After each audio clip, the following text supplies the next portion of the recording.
কিছু টমেটো গাছ মারা যাচ্ছে, তার কারণ হচ্ছে সারের পানি অতিরিক্ত পড়ার কারণে। দেখেন এই একটা গাছ, এই গাছটার অবস্থা মোটেও ভালো না, এই গাছটা মারা যাবে। কিন্তু সাইডের গাছগুলো দেখেন কত সুন্দর।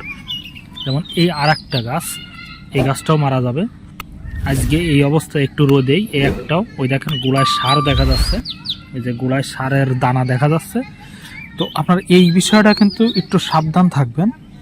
সারের পানি বা অতিরিক্ত সার জানি গাছের গোড়ায় সরাসরি গাছের যে বডি কাণ্ড এটাতে জানি স্পর্শ না করে, তাহলে কিন্তু সেই গাছগুলা আপনারা বাঁচাতে পারবেন না। কারণ টমেটো গাছের কাণ্ডটা নরম হয়, গাছটা নরম হয়, এই জন্য এই বিষয়টা খেয়াল রাখবেন। আমার কয়েকটা চারা একটু মিস্টেক হয়ে চলে গেছে, এই জন্য এই সমস্যাটা হয়েছে। বাকি চারাগুলো কিন্তু দেখেন ঠিকই আছে।